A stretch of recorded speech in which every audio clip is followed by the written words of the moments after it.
Halo semuanya, selamat datang kembali di Mata Podcast. Dan ya, ini adalah episode kedua. Gimana kabar kalian? Apakah kalian baik-baik aja? Apakah kalian masih sehat-sehat? Dan tentu saja tetap jaga kesehatan, jaga diri, jaga jarak, dan terutama jaga diri sama COVID-19 ya. Karena sekarang masih berbahaya buat kita keluar. Tetap di rumah aja kalau gitu.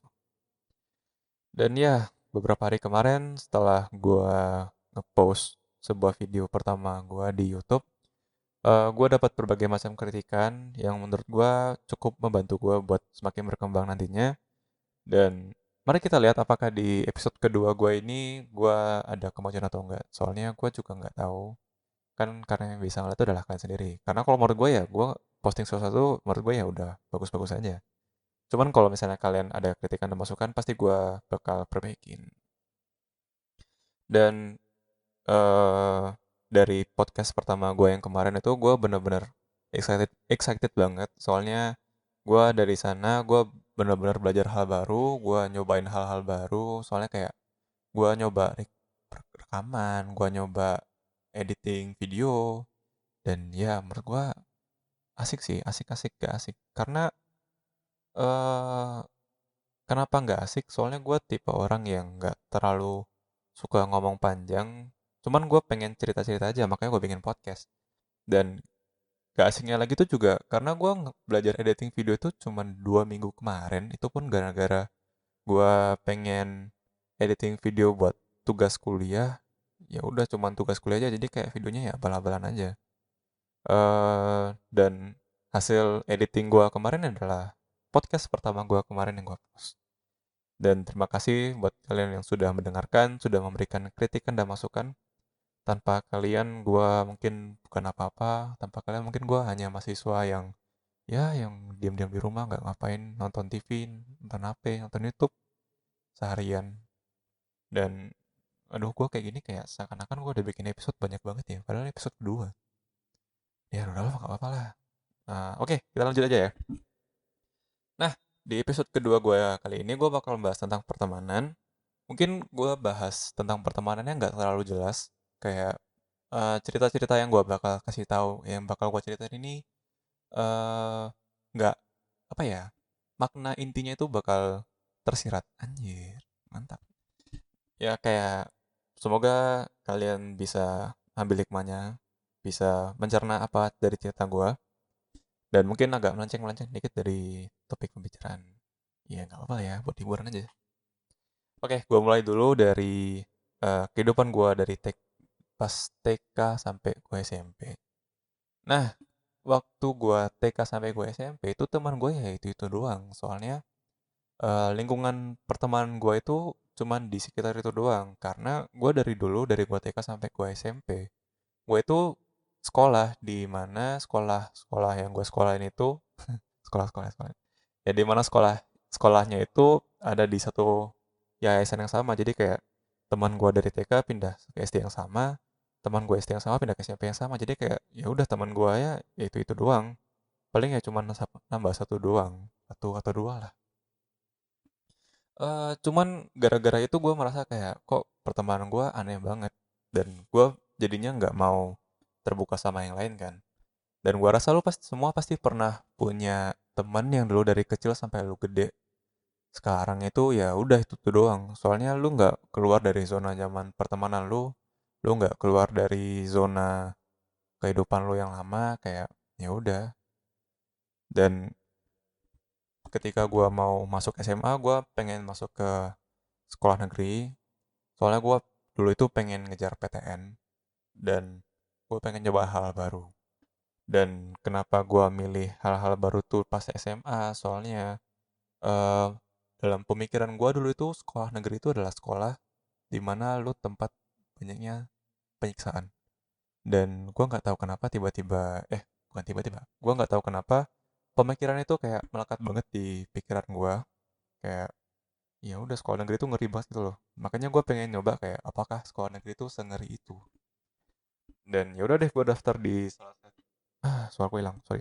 Dan ya udah gue daftar di salah satu sekolah negeri di Padang, tempat gue dulu. Ya waktu itu gue daftar ya sendirian sih. Soalnya teman-teman gue yang lain pada tetap lanjut di sekolah yang di satu yayasan yang sama, dan beberapa emang masuk negeri. Cuman kayak mungkin teman gue yang dulu teman gue SMP masuk satu sekolah sama gue ada satu, terus yang lainnya kayak ya udah pada mencar atau nggak pada ngumpul satu tempat gitu. Dan tiba waktu gue masa ospek, gue sampai sekarang gue bingung sama dua hal yang menurut gue itu nggak penting banget buat dibahas, cuman ya gak apa lah ya. Dan dua hal itu apa? Dua hal itu adalah lu pasti pernah disuruh bawa sayuran pas buat makan siang, dan sayurannya kan biasanya sudah ditentuin sama panitianya kan. Nah, waktu itu gue tuh disuruh bawa sayur pare. Dan gue bingung dong, kenapa harus pakai sayur pare di mana nggak semua orang bawa, bukan nggak semua orang bawa, di mana nggak semua orang bisa makan sayur pare karena ya sayur pare itu enak. Dan ya mau nggak mau akhirnya gue bawa kan. Dan pemikiran gue saat itu ketika gue masih ospek itu adalah sebelum makan siang, gue pasti mikir kayak ini pasti ada satu anak yang bawa sayur pare mentah, bulat-bulat, belum direbus sama sekali, dan ternyata beneran terjadi. Dan seketika kakak penelitiannya nanya kan kayak, ini siapa yang bawa sayur pare mentah? Terus ya udah, akhirnya ada yang ngaku kan. Terus disuruh makan di depan muka dia kayak, lu ngapain sih gitu, kayak nyiksa banget menurut saya. Kayak, ya gue nggak tahu ya apakah semua ospek di SMA itu emang berkedok penyiksaan gara-gara balas dendam, atau ya atau emang itu hanya pemikiran buruk gue. Soalnya kayak gue merasa kayak ya aneh banget ya lu nyuruh orang makan sayur pare mentah supaya apa? Gak jelas ya. Apakah dengan maksud itu kakak tingkatnya bakal memberi kesan kayak, ini dek kamu jangan bodoh banget jadi orang. Efeknya tuh kamu makan sayur pare pahit. Atau kakak tingkatnya mau kayak, ini kalau kalian makan sayur pare, kalian bakal ngerasain pahitnya dunia itu gimana. Enggak, menurut gua enggak. Sayur pare tidak mengajarkan pahitnya dunia, tapi sayur pare mengajarkan betapa pahitnya sayur, terutama sayur pare itu. Karena nyiksa banget sumpah makan sayur pare pahit. Dan satu hal lagi yang gue bingungin itu adalah kenapa dulu waktu gue ospek itu di sekolah gue itu nggak terbiasa sama orang yang makan pakai sendok. Apakah gara-gara karena orang Padang kalau makan nasi itu ter, ter, apa ya bacanya ya, kayak terstigma dalam pemikiran mereka tuh kayak orang Padang kalau makan nasi harusnya pakai tangan dong biar enak kesannya. Dan sementara gue itu dari kecil sampai gue SMA waktu itu gue nggak biasa makan pakai tangan. Gue makannya kan biasanya pakai sendok. Terus kayak pas hari H gue mau makan, gue itu kayak dipanggil sama kakak panitianya kayak, kamu kenapa makan pakai sendok? Ya terus gue jawab dong dengan refleks kayak, ya aku nggak bisa makan pakai tangan, nggak biasa. Terus dia nanya lagi dengan nada yang lebih jutek kayak, ya terus kenapa kamu makan pakai sendok? Sementara waktu itu kayak teman-teman gue yang lain yang cowok-cowok itu makan pakai tangan kan. Iya, pertama kenapa gue nggak mau makan pakai tangan? Karena menurut gue makan pakai tangan itu adalah ya enak sih, suapan lu bakal lebih besar. Cuman kayak tangan lu jadi kotor kayak, ya malas lah gua harus cuci tangan lagi. Ngapain? Ya udah gua makan pakai sendok kan akhirnya, dan sampai sekarang terbiasa. Terus ya udah karena kakak tingkatnya nanya nyolot, ya gua ngomong dong dengan nada agak keras kayak, iya aku nggak bisa makan pakai tangan. Mau gimana?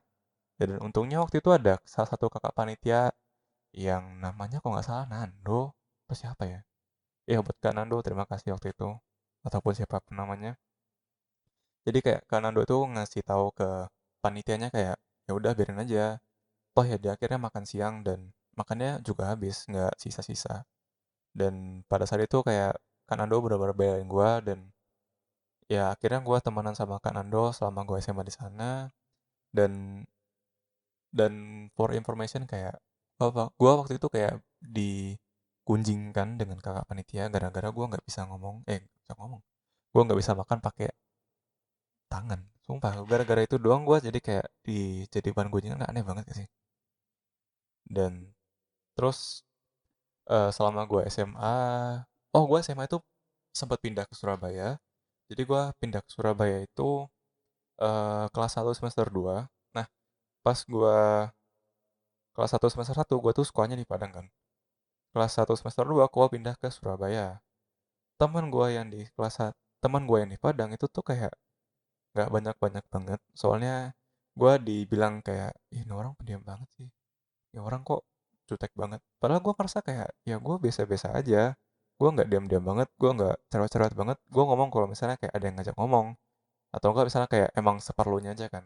Karena menurut gue waktu itu kayak, ya udah lu kalau mau kenal sama gue, lu harus deket dulu dong sama gue. Ngapain gue harus deket-deket sama lu? Dan gara-gara itu, gue merasa kayak temen gue di SMA itu jadinya dikit banget yang di Padang. Terus akhirnya gue pindah ke Surabaya. eh Apa namanya? Gue pindah ke Surabaya, gue punya pengalaman yang cukup berat waktu awal-awal. Soalnya gue kena culture shock di mana gue dari kecil sampai gue SMA itu tuh gue nggak biasa sama budaya Jawa, gue nggak biasa dengan sosial di Jawa, gue nggak ngerti bahasa mereka, dan akhirnya kayak ya gue kaget dong karena gue bener-bener pindah 100% budayanya beda banget. Kecuali misalnya kayak lu dari Surabaya ke Solo ya udah paling ya dikit doang paling bedanya. Soalnya lu kan udah kayak udah ngerti orang Jawanya gimana kan. Sementara gue kayak udah beda pulau, gue udah beda bahasa banget dan ya di mana kota yang gue pindah itu adalah kota nomor 2 terbesar di Indonesia dan kayak ya sumpah waktu itu gue shock banget. Dan satu lagi hal yang bikin gue shock adalah ketika gue pindah itu, gue pindah ke salah satu sekolah negeri di Surabaya, yang dimana kompetisi belajarnya itu kayak tinggi banget.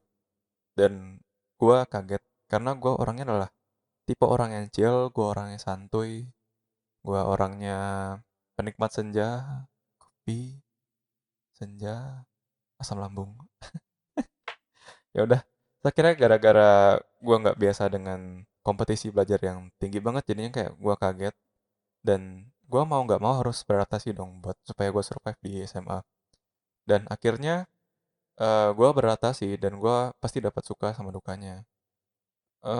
Suka yang gue dapat adalah untungnya teman-teman di kelas gue mau berteman sama gue, mau nerima gue, meskipun gue adalah anak baru pulau, yang dimana sifatnya pasti beda banget sama mereka. Dan terima kasih buat kalian mau berteman dengan gue, meskipun dulu mereka menganggap lu gue itu aneh, cuman kayak ya udah nggak apa, gue di sini pakai lu gue karena gue terbiasa pakai ini.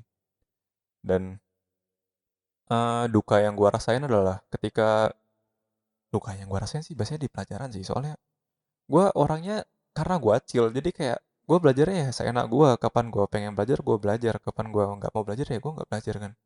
Cuman gara-gara itu kayak ya gue akhirnya ketinggalan waktu itu. Dan untungnya teman-teman di kelas gue tuh baik banget, jadi kayak gue diajarin pelan-pelan, gue diajarin macam-macam sih sama mereka. Jadi kayak gue diajarin diajarin sosialnya, kayak misalnya gue diajarin bahasa Jawa, gue diajarin kayak biasanya panggilan yang umum dipakai di sini tuh apa. Jadi Surabaya itu biasanya pakainya kayak aku kamu. Dan waktu gue baru pindah tuh gue merasa kayak ih kok pakai aku kamu, kayak serius banget rasanya.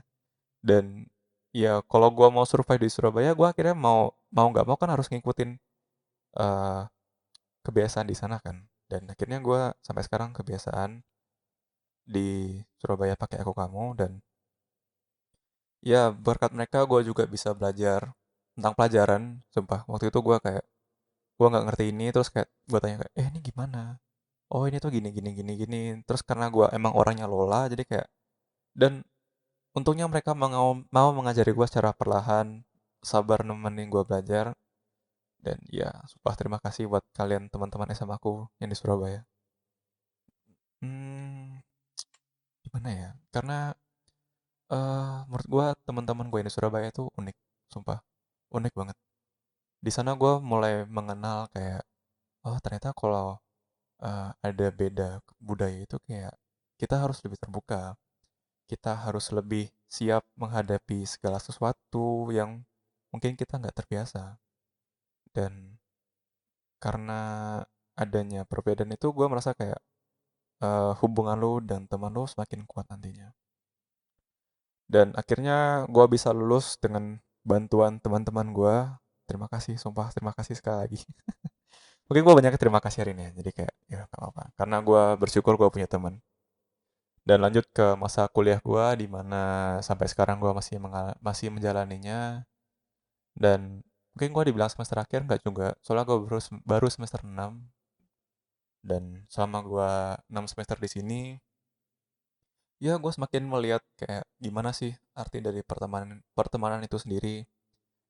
Gimana sifat dari berbagai macam orang, gimana sifat dari orang-orang luar daerah Jawa, gimana cara mereka membuat pertemanan, gimana cara mereka membuat sistem pertemanannya, apakah berdasarkan ini, atau berdasarkan kayak ini, gitu kan.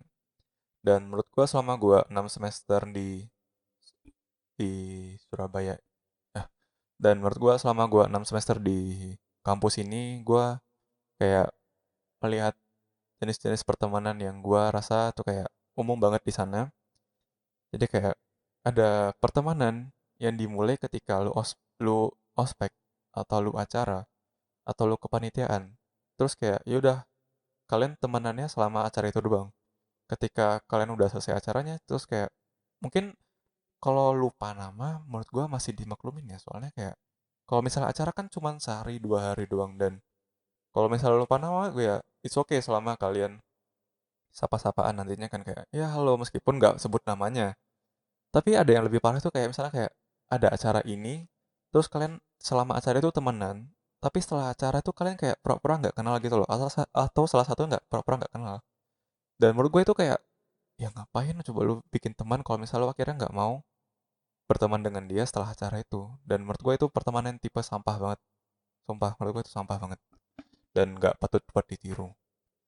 Terus ada lagi tipe pertemanan yang awalnya dari satu kumpulan orang banyak, atau biasanya disebut sebagai geng, dan akhirnya lama-lama anggotanya pisah-pisah gara-gara sifat mereka sudah kelihatan satu-satu, dan mereka merasa kayak gak pantas. Bukan gak pantas, merasa nggak cocok sama satu sama lain. Dan ya menurut gue ya nggak apa-apa, selama kalian bahagia, selama lu semua bahagia dengan pertemanan lu yang selanjutnya, dan selama kalian nggak ngerusak apa arti dari pertemanan itu sendiri. Soalnya kayak nggak mungkin dong lu misalnya kayak lu punya geng nih, terus lu kayak menyembunyikan sisi sebenarnya dari diri lu sendiri, dan jadinya kayak pertemanannya fake banget gitu. Aneh sih menurut gue. Dan nggak patut dicontoh kalau misalnya kayak ada pertemanan yang fake gitu. Terus ada pertemanan yang dari lu awal kenal pas ospek sampai lu lulus, lu bareng dia terus, meskipun kayak ya banyak tengkarnya, banyak cekcoknya. Cuman kayak akhirnya kalian baikan, dan ya happy ending hubungan pertemanannya. Dan ada lagi satu pertemanan yang menurut gua kalian sering dapetin, kalian sering alami, itu adalah pertemanan yang ujungnya berakhir cinta. Aduh, gua hari ini mungkin gak bakal bahas tentang teman jadi cinta, soalnya kayak hmm, bakal panjang rasanya. Lumayan, soalnya banyak orang pasti sudah merasakan teman jadi cinta, dan mungkin gue pernah ngalamin ya. Ya gue pernah ngalamin ya. Dan terutama teman jadi cinta ini adalah teman dekat lu. Soalnya kayak lu sama teman dekat lu pasti kayak mengeluarkan sisi diri lu sebenarnya. Dan kayak seandainya teman dekat lu kayak menerima sisi lu sebenarnya kan, kayak tiba-tiba lu merasakan ada perasaan-perasaan aneh. Terus akhirnya kayak lu jadi aneh sama dia, seakan-akan kayak ya gimana ya. Ya seakan-akan lu pengen jadian sama dia gitu loh. Dan menurut gua teman jadi cinta ini adalah pisau bermata dua. Lu bisa dapetin pacar dari teman dekat lu, atau lu bisa kehilangan teman lu gara-gara lu pengen jadi pacar. Dan bahaya banget sih menurut gua teman jadi pacar ini. Dan ya menurut gua sih yang udah gua sebutin barusan itu jenis-jenis pertemanan yang baru gua lihat. Mungkin masih banyak lagi jenis-jenis pertemanan yang dimana belum gua pernah lihat sama sekali, karena gua masih belajar apa itu dari pertemanan. Dan mungkin sampai gue tua nanti gue masih belajar apa itu pertemanan. Ya, mungkin segini dulu dari gue. Dan saran gue adalah untuk lo buat sebuah pertemanan, Lu harus nerima kelebihan dan kekurangan dari teman lu. Lu harus nerima perbedaan dari teman lu. Dan kalau misalnya kayak lu ada cekcok sama dia, kayak ya udah lu selesainya baik-baik aja, nggak harus kayak terlalu mendramatisir sampai lu bakal tengkar terus-terusan. Dan menurut gua buat lu biar dapat teman, lu harus sering-sering eh keluar dari zona nyaman lu, keluar dari zona nyaman pertemanan lu. Soalnya kayak kalau misalnya lu terus-terusan berteman dengan tipe orang yang sejenis sama lu bakal kayak ya udah tipe pertemanan lu sampai tua pun bakal kayak gitu terus menurut gua.